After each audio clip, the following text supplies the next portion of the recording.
high in the Alps, a region quite unknown to travelers, where ancient mountains thrust down into Provence. The trek began on barren moors, 12 or 1,300 meters above sea level, through land that was bleak and monotonous. Nothing grew there but wild lavender. My route led across the region at its widest point, and after hiking for 3 days, I found myself in a wasteland, desolate beyond description. I made camp near the remains of an abandoned village.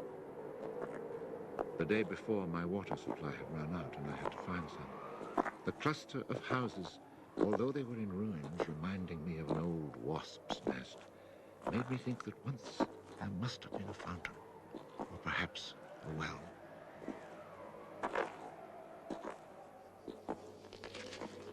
There was indeed a fountain, but it was dry. The roofless houses, eaten away by wind and rain, and the chapel, with its crumbling belfry, stood arranged like houses and churches in a living village. But here, life had vanished.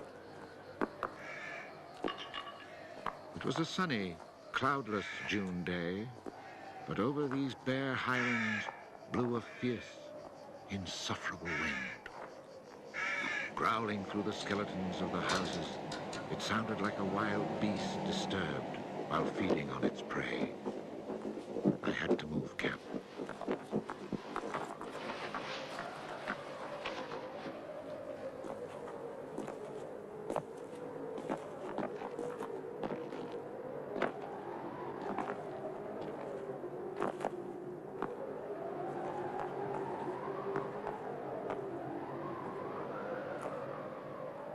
After 5 hours of walking, I still had found no water, and I could see nothing that gave me hope of finding any.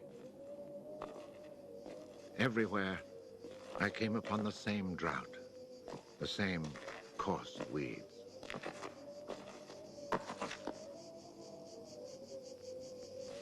In the distance, something caught my eye.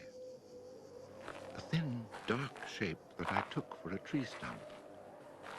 But just in case, I walked towards it.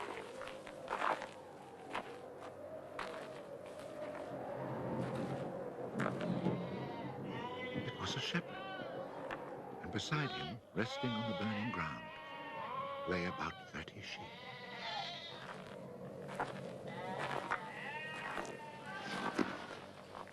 He let me drink from his gourd, and presently he led me to his sheepfold in a hollow in the plain. He drew water. Excellent water it was, too, from a very deep, natural well over which he had rigged a simple windlass.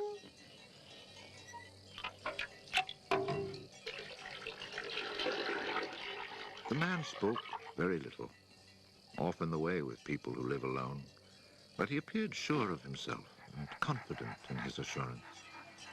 It all seemed somehow strange in this barren land. He lived not in a hut, but in a real house, a stone house, whose walls clearly showed how his own labor had repaired the ruin it had once been. Its roof was solid and strong, and the wind on its tiles sounded like the sea upon the seashore. Inside, it was neat and tidy, dishes washed, floor swept, shotgun oiled. His soup simmered over the fire. And I noticed that he was freshly shaved, that all his buttons were firmly sewed on, and that his clothes were darned with that meticulous care which makes the mend invisible. He shared his soup with me.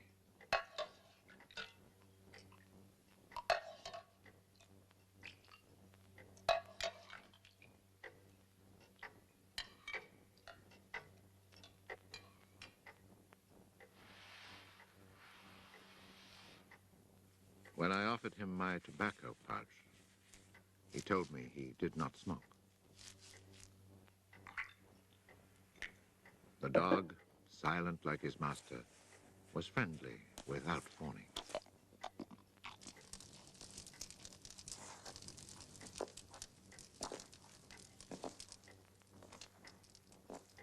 It had been agreed that I would spend the night. The nearest village was still almost 2 days' walk away. Villages in this region were few and far between, and I knew well what they were like. 4 or 5 of them were scattered over the slopes of these highlands, each one at the very end of a cart track among copses of white oaks. They were inhabited by charcoal burners.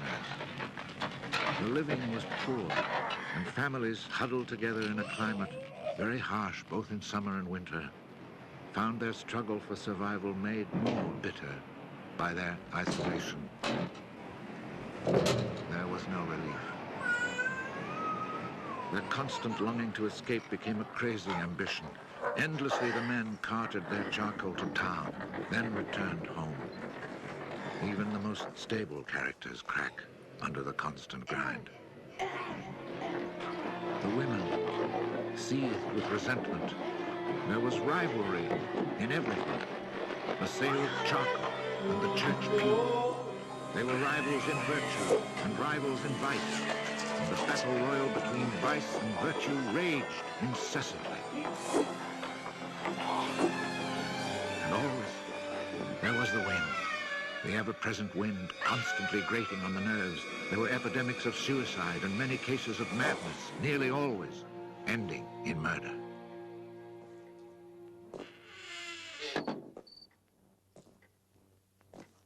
The shepherd, who did not smoke, went to fetch a little sack, and onto the table he emptied a pile of acorns.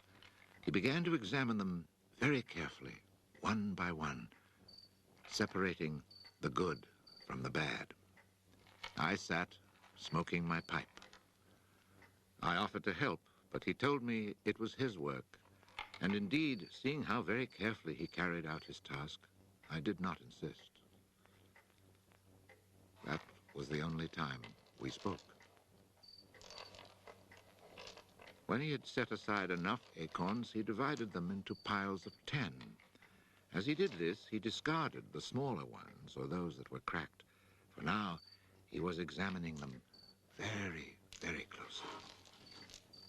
When finally there lay before him 100 perfect acorns, he stopped, and we went to our beds. Being with this man brought a great sense of peace. The following morning, I asked him if I might stay on and rest for the day. He found that quite natural, or to be more precise, he gave me the impression that nothing could upset him. The day of rest was not absolutely necessary, but I was intrigued, and I wanted to learn more about him. He let his sheep out of the pen and led them to their grazing. Before he went, he took the little bag of carefully chosen acorns and put them into a pail of water to soak. I noticed that for a walking staff, he carried an iron rod as thick as my thumb and about as high as my shoulder.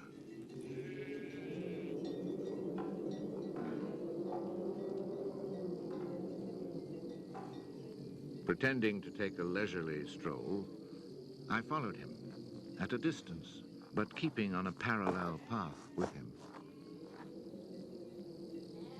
The pasture for his sheep was down in a dell. Leaving his dog in charge of the little flock, he began to climb towards me where I was standing. I feared he was coming to reproach me. Not at all. It happened to be on his way, and he invited me to go with him if I had nothing better to do. He was going a little farther on, to the top of the hill.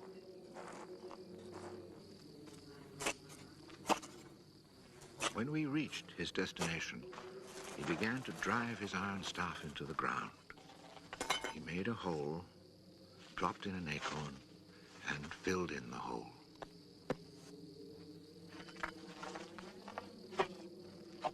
He was planting oak trees. I asked him if he owned the land.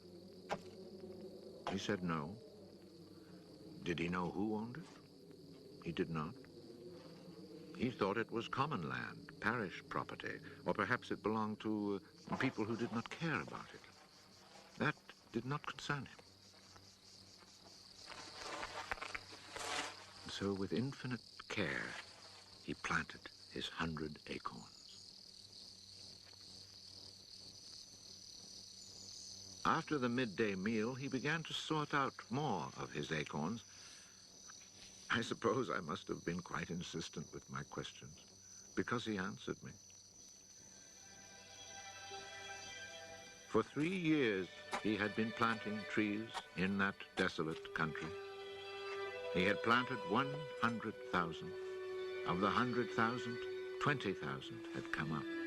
Of these, he still expected to lose half, either to rodents or to any of the unpredictable things which only Providence can account for. That left 10,000 oaks to grow on this tract of land where before there was nothing. It was then that I wondered about the man's age. He was clearly more than 50. 55, he told me. His name was Bouffier.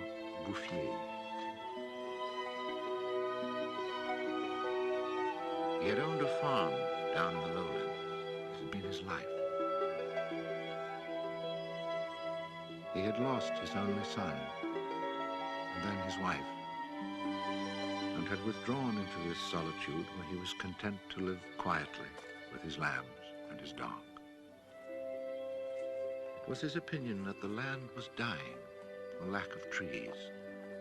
He added that having nothing very important to do himself, he had resolved to remedy this state of affairs. I was young and only thought of the future as it affected me and my search for happiness. So I told him that in 30 years, those 10,000 oaks would be magnificent.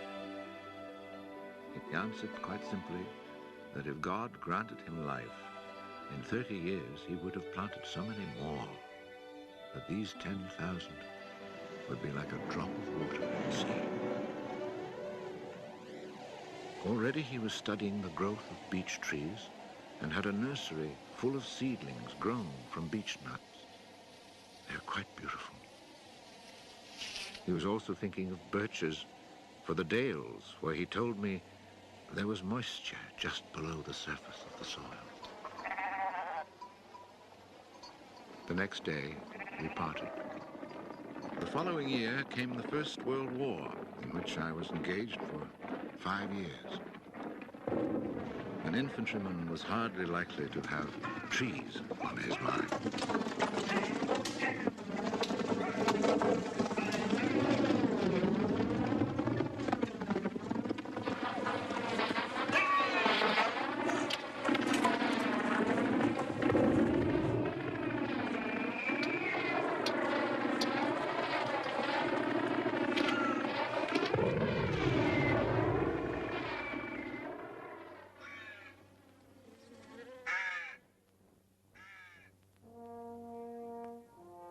After demobilization, I found myself the possessor of a small gratuity and a great desire to breathe pure air.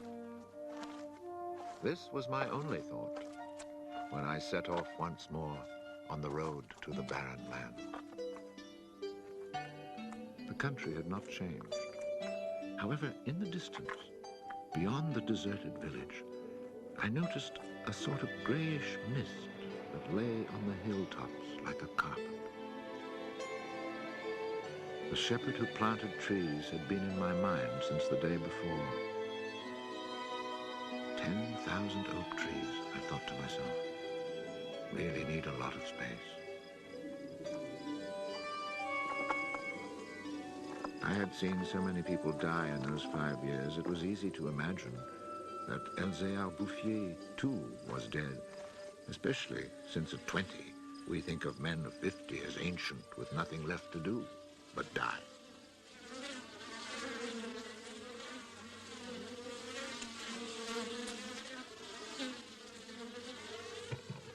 He was not dead. He had changed his occupation. He had only 4 sheep left, but now He had over 100 hives of bees. He had given up sheep because they threatened his young trees. The war had not disturbed him, and he had calmly continued his planting. The oaks of 1910 were now 10 years old and taller than either of us. It was such an impressive sight, I was struck dumb. And as he never said a word, we spent the whole day in silence, walking through his forest.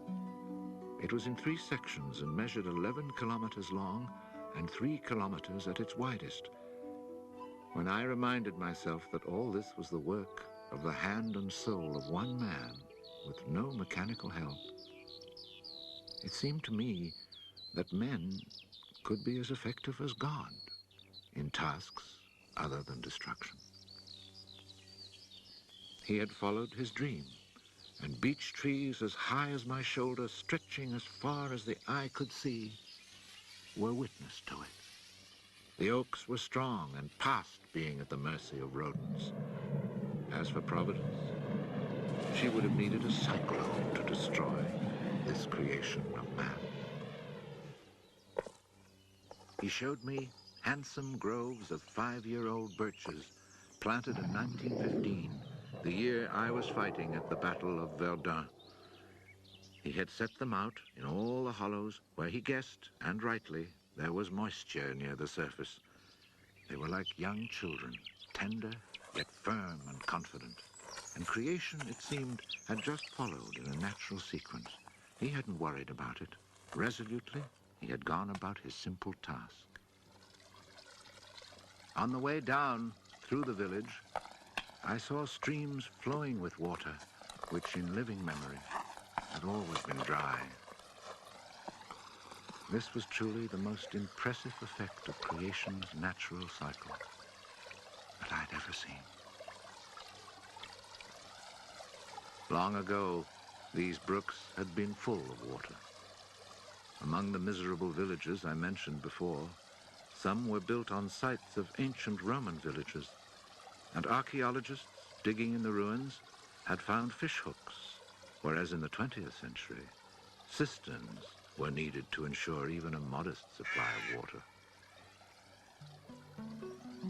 The wind had scattered seeds too, and as the water reappeared, so did willow trees, reeds, meadows, gardens, flowers, and a reason for living.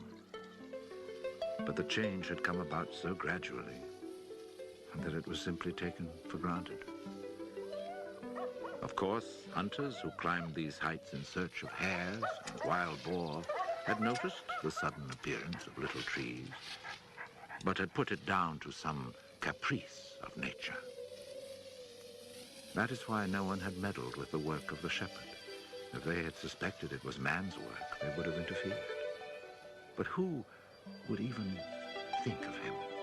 Who in the villages or among the authorities could ever have imagined such constant, magnificent generosity?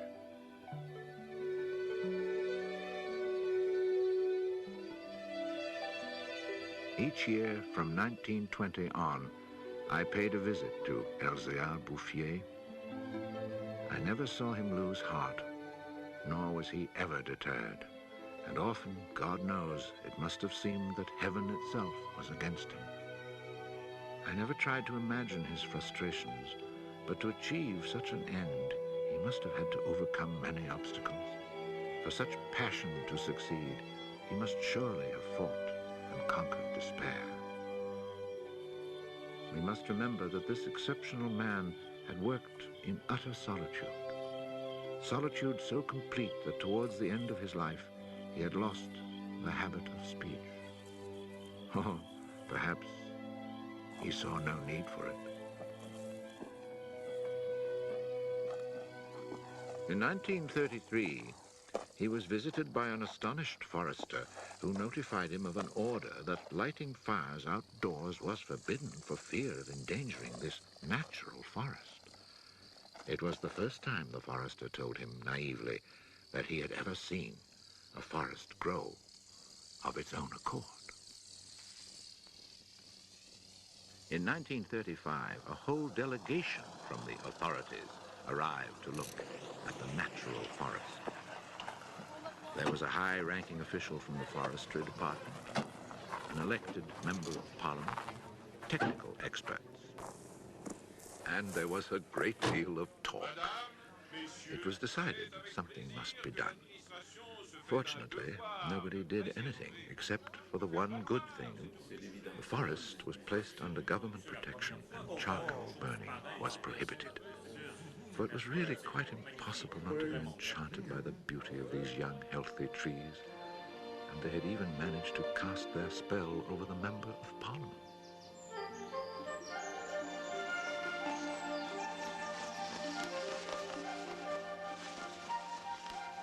One of the senior foresters in the delegation was a friend of mine, and I explained the mystery to him.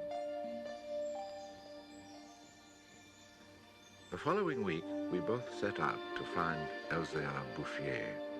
He was hard at work, about 20 kilometers from where the official inspection had taken place. I was right about my friend the forester. He was able to appreciate all he saw. I offered the eggs I had brought as a present. We all shared our lunch and spent several hours in silent contemplation of the landscape.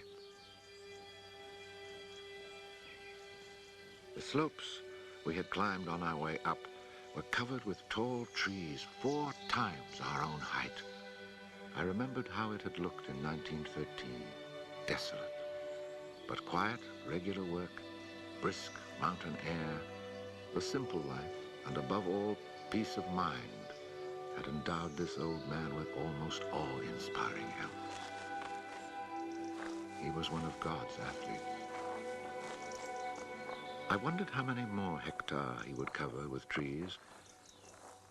Before we took our leave, my friend made one small suggestion about the kinds of tree which seemed to suit the soil here. He did not press the point, for the simple reason, he told me afterwards, that this man knows more about it than I do. The idea must have been turning over in his mind, for after we had walked for an hour, he added, he knows more about it than anyone else in the world. He's found a perfect way to be happy. Thanks to this forester, not only the forest, but the happiness of Bouffier were protected. The only serious danger to his work occurred during the Second World War. Cars being powered by wood-burning generators. There was never enough wood. So cutting was begun among the oaks of 1910, but they were so far from transportation routes that the whole enterprise proved financially unsound. It was abandoned.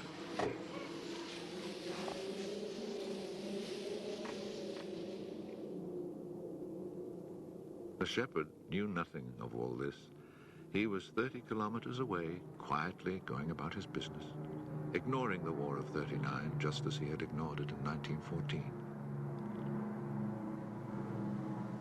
I saw Bouffier for the last time in June 1945. He was then 87. Again I had set out on the road to those barren moors. But now, in spite of the dislocation left behind by the war, there was a bus which ran from the Durance Valley up into the mountains. I decided it must be because of this relatively speedy means of transport that I could not recognize the places where my walks used to lead me.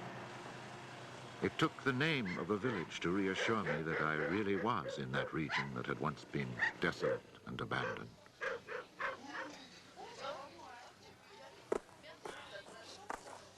The bus dropped me at Vergon.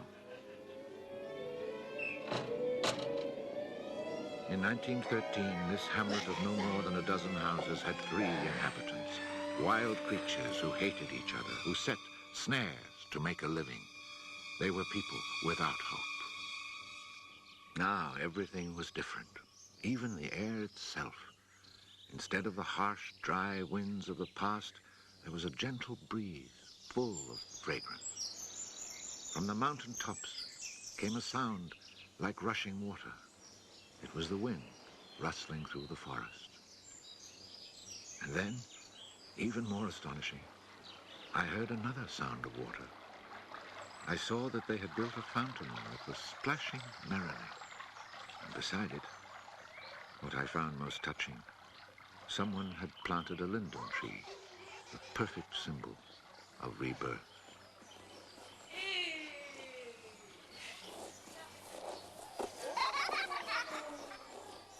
Moreover, Verdun showed signs of the kind of labor that only hope can inspire. So hope had been restored. Ruins had been cleared and crumbling walls torn down. The new houses, freshly rough-cast, stood in kitchen gardens where flowers and vegetables grew in orderly confusion. Roses and cabbages, snapdragons and leeks, celery and anemones. It had become a place where one would want to live. From this point, I continued on foot.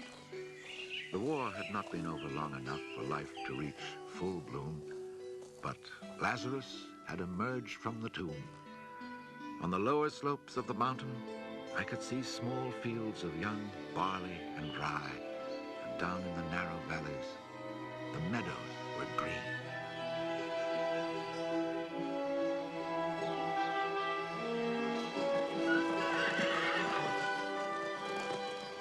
It has taken only 8 years since then for the whole countryside to glow with health and prosperity. Where I had seen ruins in 1913, there now stand clean, freshly plastered farmhouses, evidence of happy, comfortable lives. Dry springs fed by snows and rains, now conserved by the forest, have begun to flow again. In the maple groves, each farm has its fountain brimming over onto carpets of fresh mint. Bit by bit, the villages have been rebuilt. People have come to settle from down in the plains where land is expensive. They have brought youth, life, and the spirit of adventure. On the roads, one meets people glowing with health, and boys and girls laughing as they enjoy their rustic pleasures.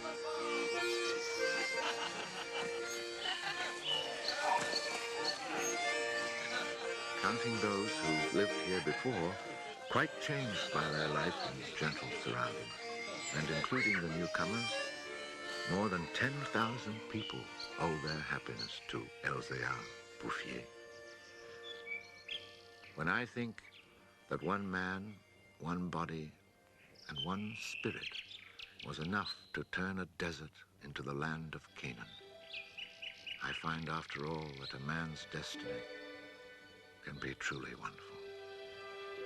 But when I consider the passionate determination, the unfailing generosity of spirit it took to achieve this end, I'm filled with admiration for this old, unlearned peasant who was able to complete a task worthy of God. Elzéar Bouffier died peacefully in Banon in 1947.